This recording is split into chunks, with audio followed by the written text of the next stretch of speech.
Eto na nga mga chong, marami tayong basketball updates. Coach Tim Cone gusto nang tapusin ang semifinal series. Barangay Ginebra Unsung Heroes, napakalaki ng impact kaya nakuha ang panalo. Sa nakalipas na Game 5 semifinals ay napakaganda ng ipinakitang performance ng Barangay Ginebra. Magandang ipinakita ng lahat na bigyan ng playing time at nakatulong talaga para sa kanilang pagkakapanalo. Pero meron ngang mga unsung heroes ang Barangay Ginebra na humabol sa kalamangan ng Meralco kaya nila nakuha ang panalo. Unang-una nga dyan ay itong si Maverick Ahanmisi. Isa nga si Maverick Ahanmisi sa mga dahilan kung bakit nakahabol ang Barangay Ginebra. Napakaganda nga ng ginawa niyang adjustment noong second half, lalong-lalo na noong fourth quarter dahil sa kanyang aggressive to the basket at mga clutch 3-point shots. Nakapagtala nga ito ng 13 points, 15 rebounds at 4 assists.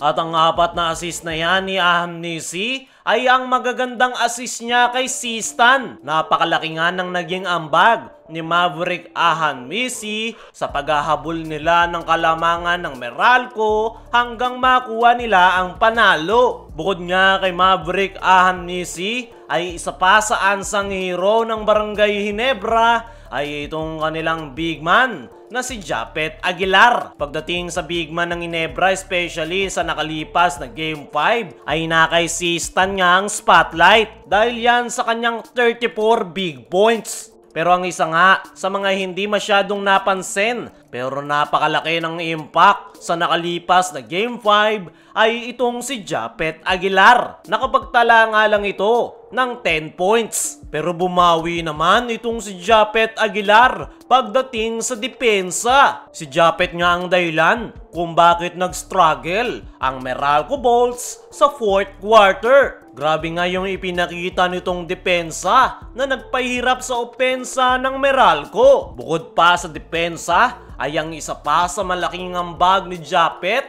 ay ang kanyang 12 rebounds sa mga pagkakatalo ng Ginebra sa Meralco ngayong semifinals ay palagi silang na-out-rebound ng Meralco Bolts. Pero nang dahil nga kay Japet Aguilar ay hindi nga nagkaroon ng mga second chance points ang Meralco. At last but not the least na unsung hero ng Barangay Ginebra ay itong kanilang panibagong kabarangay na si David Murrell. Quality minutes nga ang kanyang naging ambag kahit limitado. Yung kanyang playing time ay napakalaki nga ng kanyang naging impact sa nakalipas na Game 5 nang dahil yan sa kanyang magandang depensa. Ito nga yung mga nagpahirap sa gwardya ng Meralco Bolts dahil sa kanyang hustle at depensa. Si David Murrell nga rin ang dahilan kung bakit naibaon ni LA Tenorio ang kanyang clutch 3-point shot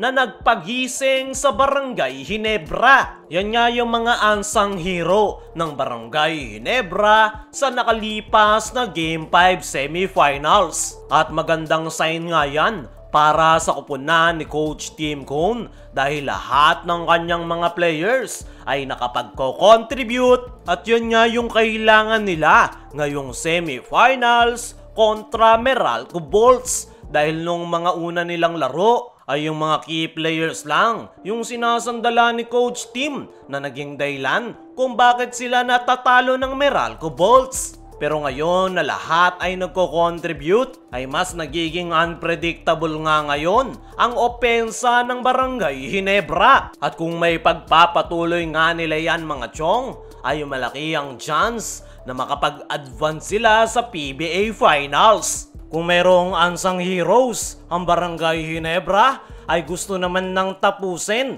ni Coach Tim Cone ng semifinals at ayaw nang paabuti ng Game 7. Sakali nga na magkaroon ng Game 7 ang semifinals ay gaganapin yan sa Biyernes sa San Jose, Batangas. Pero wala ngang intensyon si Coach Tim Cone na i-risk ang knockout game kontra Meralco dahil gusto na nilang tapusin ang semifinal series this upcoming Game 6. Ayon nga mismo kay Coach Tim sa kanyang naging press con interview ay nagsorry nga ito para sa mga fans na taga Batangas. Magiging masayang araw si Coach Tim kung hindi niya ito makikita. Pero sakaling araw na magkaroon pa ng Game 7 ay magpapakita nga daw sila ng magandang show para sa Batanggenyos fans. Pero sa ngayon ay gusto na raw tapusin ni Coach Tim Cone ang semifinals this upcoming Game 6 sa Smart Araneta Coliseum dahil mahirap na daw kapag nakuha ng Meralco ang momentum ay mag-aalangan daw sila sa darating na Game 7. Kaya kapag may nakita nga daw pagkakataon si Coach Tim na tapusin na ang series